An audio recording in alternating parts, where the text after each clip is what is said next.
Vamos a hablar de periodismo de investigación y realmente lo que quiero compartir con ustedes es desnudarnos sobre este momento que estamos viviendo aquí en Rosario.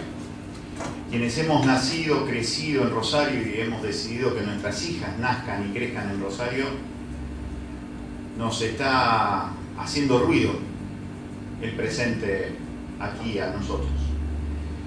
Yo particularmente hace 30 años que hago periodismo y cuando empecé a hacer periodismo tuve la suerte de hacerle 3 entrevistas a Jorge Luis Borges, me carteaba con Ernesto Sábato, hablaba con Julio Cortázar y hoy me hace juicio Eduardo López y el Pillín Bracamonte. Algo pasó. O me tuve que haber quedado con Borges, con Cortázar y Sábato, hice todo mal, o hay algo que pasó. Y a lo largo de estos 30 años lo que me he dado cuenta es que en realidad lo que he intentado explicar, todas las cosas que iban pasando en la ciudad de Rosario a lo largo de este tiempo. Y hemos descubierto a lo largo de este tiempo que se puede ser periodista de distintas maneras. Nosotros justamente hoy venimos a presentar esto que es casi una especie de reflexión sobre estos 30 años que se llama Periodismo y Poder en la Historia Argentina, que empieza diciendo eso, que nosotros somos trabajadores, que nosotros producimos algo que se llama noticia, que la noticia es del área económica, del área de los servicios, de la tercera rama de la actividad económica, que la noticia tiene una definición etimológica que apareció por primera vez en el idioma castellano en el año 1250, que la puso por primera vez un fraile que se llamaba Gonzalo del Berceo. Y este fraile escribía sobre los menesteres de la clerecía, es decir, todo lo que tenía que ver con el oficio del clero, y por primera vez puso la palabra noticia en el idioma español. Y en aquel momento noticia tenía una definición etimológica maravillosa. Noticia era conocimiento del pueblo. Es una bella, profunda definición. Porque efectivamente, en el año 1250, lo que comenzaba a caerse eran los muros de los castillos. El mundo feudal, aquello que alguna vez ustedes escucharon hablar en la primaria o en la secundaria del Imperio Carolingio. Bueno, eso lo escuchaba yo, no sé si hoy en la secundaria escuchan eso. Pero cuando se caía el Imperio Carolingio empezaban a surgir las ciudades se llamaban los burgos, de ahí las burguesías. Entonces, como todo el conocimiento y las propiedades estaban en manos de los señores feudales, de los sacerdotes y de la gente que tenía las armas, el conocimiento estaba privatizado, formaba parte de las posesiones de las minorías. Por eso cuando surge la palabra noticia, surge como la necesidad de las ciudades de tener un conocimiento para el pueblo que para ese entonces estaba oculto al pueblo. Y esta es una hermosa definición. Siempre hay conocimiento que está oculto a las grandes mayorías. De ahí viene la otra palabrita, investigación. Investigar viene del latín y significa descubrir. Y descubrir es justamente desocultar, poner sobre la mesa aquello que hasta ese momento estaba oculto. Ese descubrir significa robarle a los factores de poder una información que hasta ese momento no quieren que se distribuya entre las mayorías. Por eso decimos que el periodismo es decir aquello que alguien no quiere que se diga. Todo lo demás es propaganda. Periodismo es decir aquello que alguien no quiere que se diga. Todo lo demás es propaganda. Que no está mal que se haga, pero no es periodismo. No es revelar el conocimiento del pueblo. Y en la historia política argentina esto tiene varios antecedentes. El primer gran periodista de investigación se llamaba Manuel José Joaquín del Corazón de Jesús Belgrano.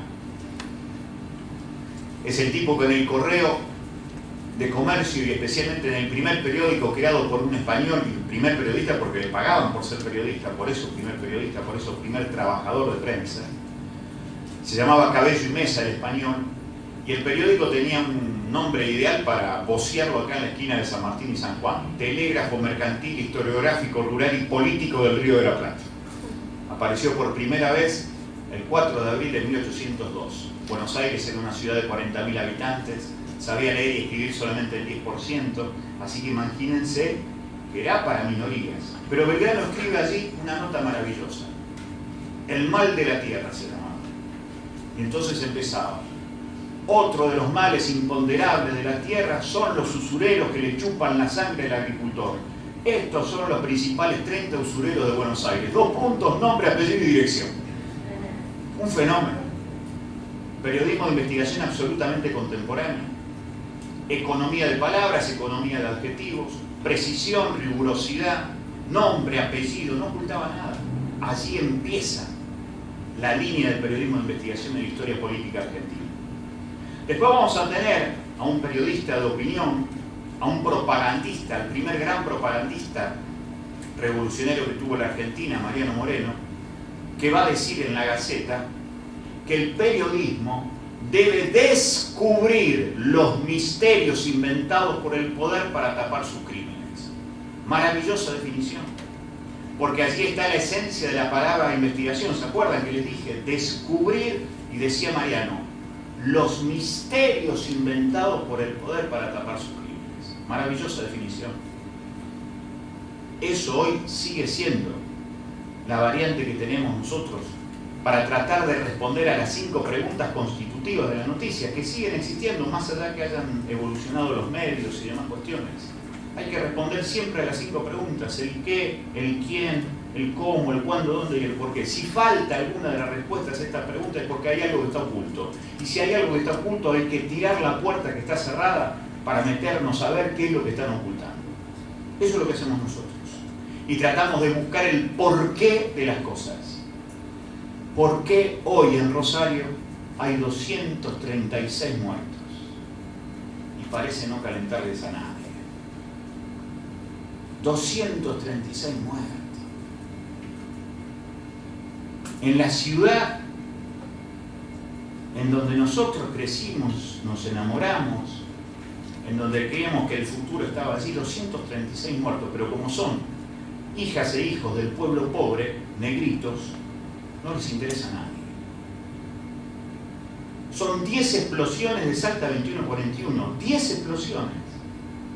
Y no le calienta a nadie, no hubo una sola movilización. Tenemos el triste ranking de ser la ciudad con mayor cantidad de asesinatos hoy de la Argentina. Y no le calienta a nadie. El capitalismo ha hecho con nosotros lo que el capitalismo quiso. ¿Qué es el capitalismo? Individualismo y consumismo. El espejo, por sobre todas las cosas. Los demás, que se maten entre ellos, porque total, se matan entre ellos. Cada vez que los muchachos de policiales de la capital publican el numerito de cuántos muertos, el comentario que aparece en la página web de la capital: se están matando entre ellos. Tremendo discurso racista, que no es más que la recirculación de aquel por algo será de la dictadura. Esa ciudad de Rosario, la de estas muertes desbocadas, a quienes amamos profundamente la ciudad, nos pone muy mal y nos hace pensar qué es lo que tenemos que hacer los periodistas. Y aquí aparece entonces la necesidad de responder a esto. ¿Qué hacemos? ¿Decimos aquello que confirman los factores del poder o decimos aquello que nosotros estimamos que ya tiene veracidad periodística, que no quiere decir que sea la verdad judicial, ni mucho menos que sea la verdad? ¿Qué hacemos? ¿Cómo sentimos? ¿Qué hacemos con el sentimiento que despierta la conciencia de la información que producimos? Hace 3 semanas atrás un pibe de un barrio de Rosario, del barrio Emaús, me decía: yo tengo 16 años, yo sé que voy a vivir hasta los 21 años. Ya un tipo de 30 para mí es un tipo viejo. No me venga a decir lo que está bien y lo que está mal. Lo único que yo quiero es tener un par de buenas llantas, que ahí me enteré que un par de buenas llantas es un par de zapatillas, y tener la tarjeta cargada para el celular. Después no me diga si está bien o está mal lo que hago. En todo caso le pido una cosa: que no me cague cuando me diga que va a hacer algo conmigo. A mí se me cayó toda la biblioteca todo lo que había aprendido durante 30 años, ¿qué respuesta tenía? La única respuesta posible es seguir el contrato que él me ofrecía. Tratar de responder a la palabra que yo le dijera con mi cuerpo. ¿Qué hago frente a eso? Brindo el testimonio, le pongo el grabador, lo dice, está muy bien. Trato de conmover a la gente que lo escucha por radio, trato de conmover si puedo ponerle una pantalla, una camarita y ponerlo por el programita de televisión que tenemos. Sí, lo trato de hacer. Alcanza, y ahí empieza el límite. Y ahí empieza a jugar esto de la ética. ¿Hasta dónde hoy el trabajador de prensa tiene que callar lo que sabe? Y este es un tema. Cuando al gobernador Bonfatti le balean la casa, cuando le tiran los 14 balazos a Bonfatti, y de casualidad no lo matan, y semana después sale a decir que la droga en la ciudad de Rosario entra con la barra brava de News, Bonfatti hace una simplificación, porque la barra brava de News era la expresión de los socios menores, de los socios con manos sucias, de los delincuentes de guante blanco, que fue la comisión directiva que durante 14 años manejó Eduardo López. Y Eduardo López lavó dinero en el Banco Municipal de Rosario, dicho por el actual ministro de Hacienda de la provincia de Santa Fe, Ángel Ciara. Entonces, si se siguiera eso en profundidad, ahí tendríamos una pista muy interesante para suponer de dónde viene ese tema. Porque hoy la cuestión es, insisto, ¿qué hacemos con la información que a nosotros nos llega a través de la producción de información que tenemos? Responder las 5 preguntas, responder la historia. Nosotros ponemos aquí la cuestión de la ética periodística. La ética periodística que tiene que ver con eso de poner el cuerpo, de ir a buscar la información, de saber que no todo está en Internet, que casi todo lo que está en Internet no tiene nada que ver con la rigurosidad periodística. Pero ¿qué llega cuando llega el momento de la urgencia, de ver lo que está pasando en la ciudad donde estamos, de ver lo que está pasando alrededor de nuestros hijos? ¿Qué hacemos con esa información? Sarmiento, que era un gran periodista, cuando escribe Recuerdo de Provincia, pone como frase que antecede al prólogo: la palabra impresa tiene límites, dice Sarmiento. Claro, Sarmiento estaba desesperado. Él quería con sus palabras hacer el país de acuerdo a lo que él sentía. Entonces decía, la palabra igual me limita, porque esa palabra impresa no transforma la realidad. Pero ¿qué pasa si además de eso nosotros, con buen criterio, tratamos de darle tiempo a las cosas para que las cosas se demuestren? Nosotros en el año 1995 dijimos, Edgardo Gabriel Storni sistemáticamente profana el cuerpo de sus pibes discípulos allí en el seminario de Santa Fe. Teníamos 4 fuentes consultadas, lo largamos. Recién surgió en el año 2003. Porque vino una periodista de Buenos Aires, Olga Warner, a decir eso en la ciudad de Santa Fe, en lo que fue la Feria del Libro. En el año 2000, cuando publicamos Ciudad Blanca, Crónica Negra, la historia política del narcotráfico en Santa Fe, por supuesto nos dijeron que estábamos locos. ¿Cómo íbamos a hablar de la historia política del narcotráfico en la provincia de Santa Fe? Ese año se habían verificado 2 cargamentos de cocaína que habían sido exportadas desde Rosario hacia Europa. Año 2000.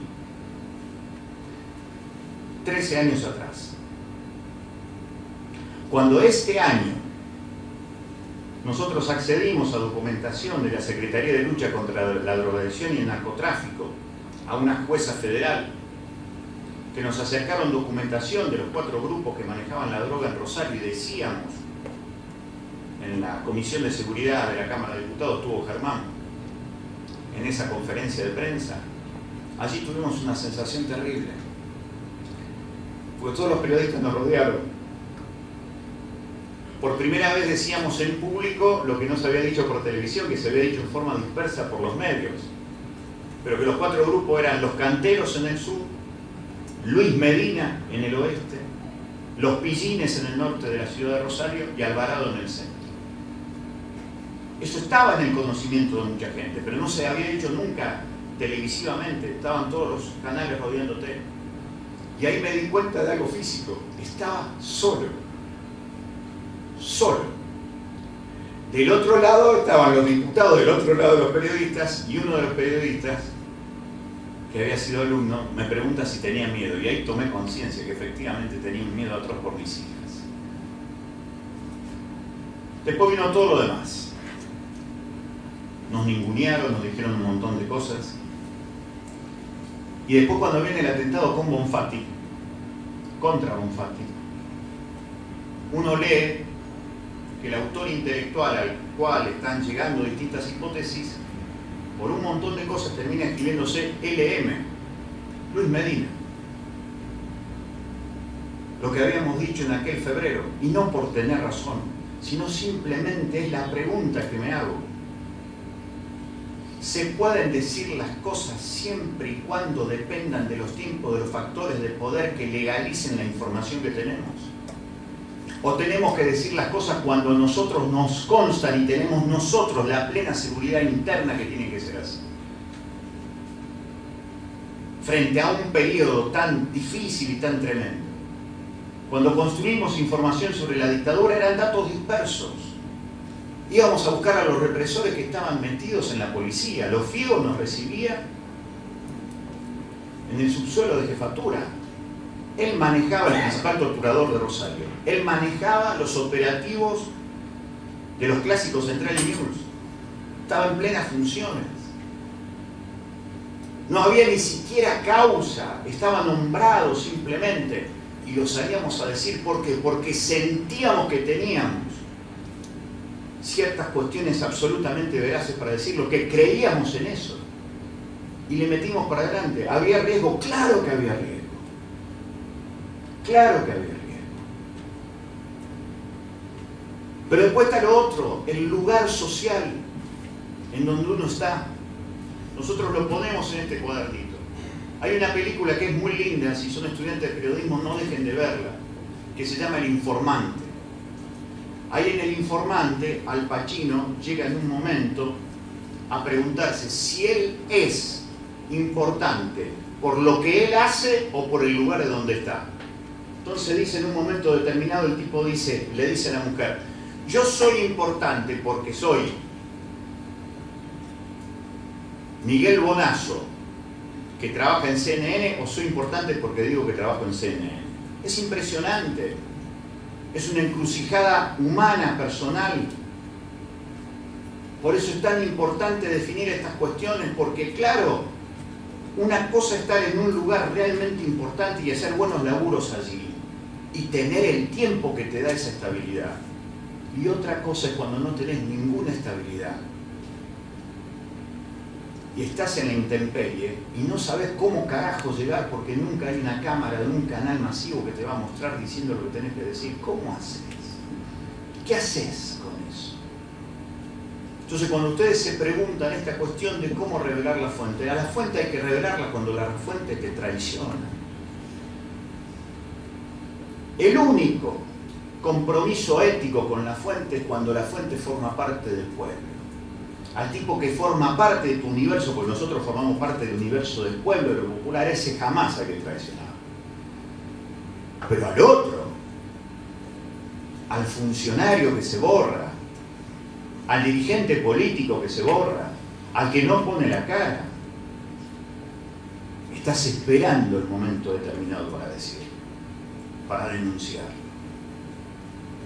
Porque te está cagando a vos y está cagando a mucha gente. Entonces, frente a esto de la investigación periodística, lo que nosotros decimos, frente a la orgía que hoy nos muestran los medios de comunicación, en donde no hay una sola reacción frente a la enorme cantidad de muertos que tenemos acá en Rosario, el 70%, como escribía Hernán hace algunas semanas atrás, el 70% menores de 35 años. Y no hay ninguna reacción, ninguna movilización a favor de esos pibes porque son negritos y son pobres y por lo tanto no les calienta a nadie. Frente a eso que está sucediendo y frente a la cadena nacional de duelo que tuvimos ayer por la muerte de Ricardo Ford, necesariamente lo que hay que decir es que el periodismo de investigación se va a hacer de nuevo un lugar porque en esta especie de tómbola en la cual estamos en los medios de comunicación, si tiene razón Clarín, 678, si el socialismo dice la verdad o no la dice acá en la provincia de Santa Fe, claramente algún día va a volver a imponerse la necesidad de informar con nombre y apellido quiénes son los multiplicadores del dolor e informar al mismo tiempo por dónde pasa la esperanza. Y eso va a necesitar de la investigación periodística, de descubrir, como decía Moreno, de descubrir, como decía la definición etimológica.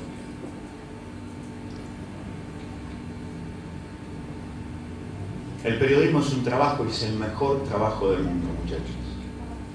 Es el más maravilloso de la tierra.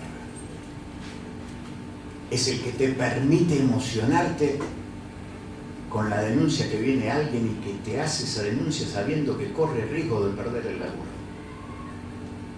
Es el que te permite ir a un lugar en un monte y te encontrás con un pibe que quiere jugar en la primera de Boca mientras es hachero explotado. Es el que te permite ver cómo un pibe que cosecha algodón y caña de azúcar quiere ser poeta. El periodismo es la mejor profesión del mundo.